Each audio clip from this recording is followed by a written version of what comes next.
Olá, hoje a gente vai mergulhar de cabeça num tema que, nossa, tá sempre no centro de alguma discussão: a liberdade de expressão.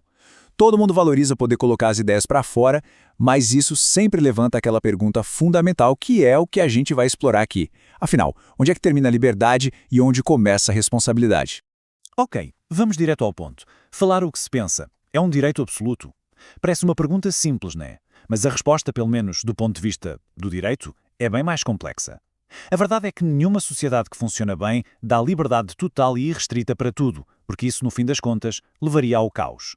E toda essa complexidade mora justamente nesse equilíbrio. De um lado, a gente tem a liberdade de expressão, que é um pilar essencial para uma sociedade ser democrática, crítica. Do outro, a dignidade humana, que não é pouca coisa, é um fundamento da República. Não se trata de um contra o outro, de jeito nenhum. São dois valores importantíssimos que precisam andar juntos, coexistir para o debate público ser saudável. Então vamos entrar no nosso primeiro ponto central. Por mais que seja um direito fundamental, a liberdade de expressão no nosso sistema jurídico não é um cheque em branco. Como a gente vai ver, a própria lei já desenha os contornos, os limites, justamente para garantir que a gente consiga viver em sociedade. E olha, essa frase aqui, ela resume a ideia perfeitamente. O objetivo não é censurar, mas sim responsabilizar. O nosso sistema legal foi todo pensado para que a liberdade seja usada com consciência das suas consequências, sabes? Para evitar que ela vire uma arma para abusar ou para ferir os outros. Tá, mas como é que a lei faz isso na prática? Como ela cria esse tal ponto de equilíbrio? A grande questão é essa. Como é que essa balança entre liberdade e dignidade funciona no texto da lei? E a resposta, acredite, está na nossa própria Constituição. O que é muito interessante aqui é ver como o mesmo artigo da Constituição, o famoso artigo 5º, consegue fazer as duas coisas. De um lado, ele garante a liberdade de pensamento e de comunicação, mas, logo ali nos incisos seguintes, ele já estabelece o outro lado da moeda, a proteção da honra, da imagem e garante o direito à reparação. Ou seja, a garantia e o limite moram juntos, no mesmo lugar. Certo, então quando é que a linha é cruzada? O Código Civil ajuda a gente a entender isso com a definição de ato ilícito. Basicamente, quando a expressão de uma ideia viola um direito e causa um dano para alguém, e pode ser um dano moral, à honra, por exemplo, e isso se torna um ato ilegal. E atos ilegais, claro, geram a obrigação de reparar o estrago. Mas espera aí, de onde vieram essas ideias de dignidade e de responsabilidade? Elas não apareceram do nada na lei, né? Para a gente entender de verdade esses limites, a gente precisa olhar um pouco mais para trás, para as raízes éticas e históricas de tudo isso, que são bem mais antigas que as leis de hoje. Pois é, as leis não surgem do nada. Princípios como o da dignidade da pessoa humana, eles são resultado de séculos e séculos de debates filosóficos, éticos, culturais, que foram moldando o jeito que a gente entende o que é justo. E aqui, a nossa fonte de análise aponta para uma influência histórica bem específica.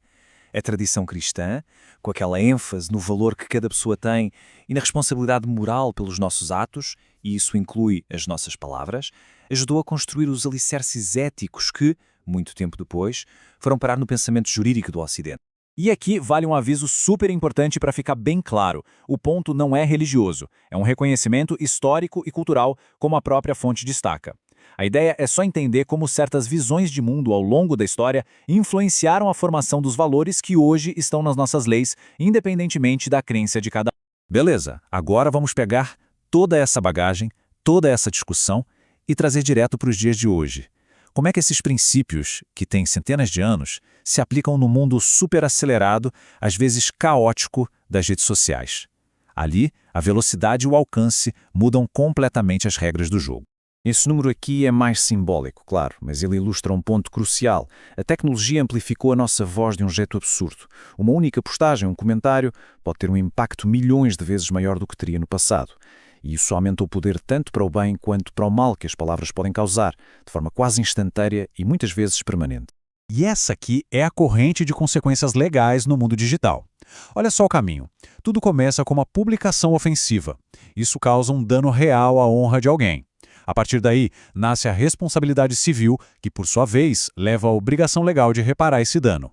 A lógica é a mesma do mundo fora da internet. O que muda é a escala e a velocidade, que são gigantescas.